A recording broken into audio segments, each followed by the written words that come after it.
Hey, what's up YouTube gun people? Cabrones. Just wanted to show you a few guns. Go real kind of a quick video here, competition guns. So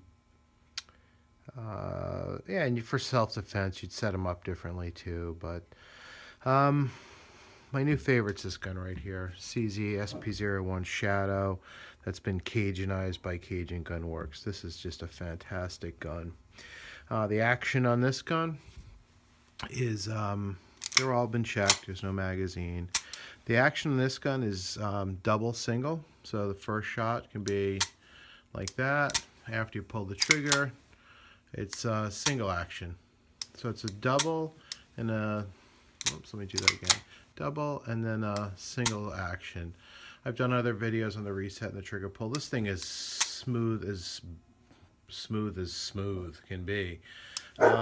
It's a great firearm. Highly accurate. It's all steel, so it's heavy.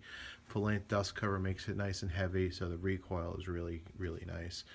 A lot of people complain about these because of the double action and then the single action.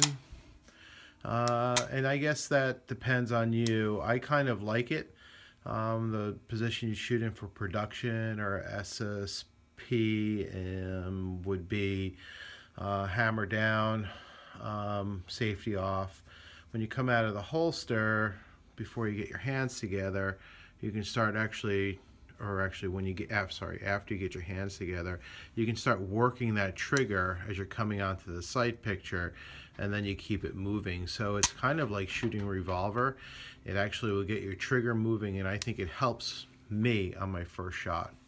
A really outstanding firearm. So you can go away from the DASAs to the striker fire gun, the Glocks being the prototype, and boy, you can really, here's a Glock 17. If you look at them side by side, these guns are now, you know, very similar in overall size,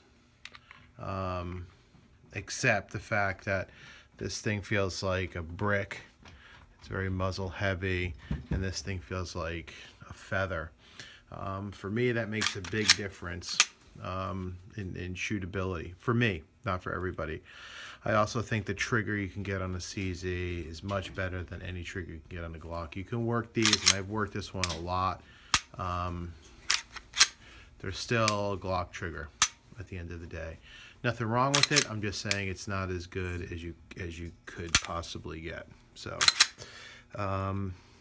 let's see what else.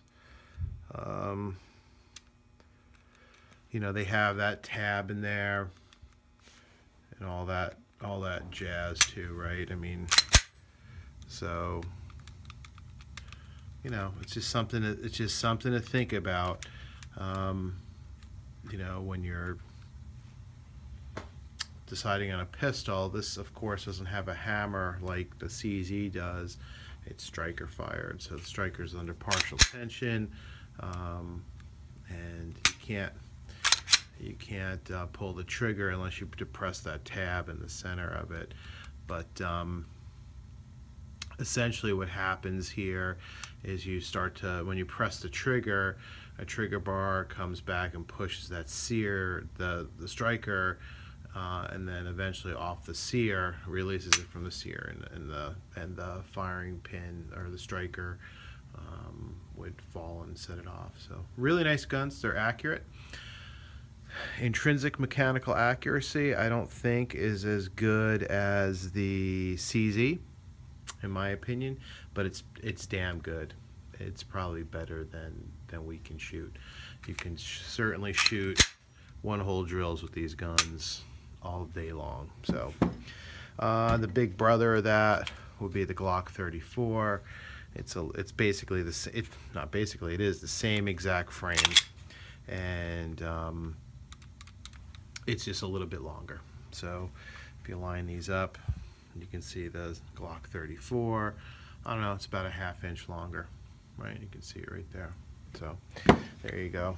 And maybe the real king, one of my really all-time favorites, and I haven't shot that much because I don't know why I do things, but that's what I do. is a 1911. You can get these in 9mm. They're versatile. It's a very versatile platform. You can get these in 9mm. You can get them in 45. The idea that they don't run for some reason is just complete and utter bullshit. You just got to get them set up right. You can shoot single stack. You can shoot limited with these, major or minor. You can shoot CDP. If you get a 9, you can shoot them in ESP too. So depending on the caliber you pick, or if you want to shoot 45 in ESP, I don't think that's a problem at all. So what's nice about that? Well, this is a single action gun. So in other words, pull the trigger, it does, nothing happens. The hammer has to be cocked. And in this case, this trigger is astonishingly beautiful, and you know, it's, there it is. The, you know, it's the only trigger I have that's really close to it is the CZ. This trigger is astonishingly good. This gun is so unbelievably accurate. But to get this gun as accurate as the CZ, of course, it had to have work done to it too. These guns, the big thing is the lockup of the barrel. You want to also make sure your bushing to barrel is tight, and you have a good crown too. Those are the main determiners of accuracy. The wiggle of the frame, this one's pretty tight for a Colt. The wiggle of the frame has nothing to do with accuracy whatsoever at all. Then you can set the trigger at different lengths depending on the size of your hand. Beautiful gun. This is a magwell that's been beveled.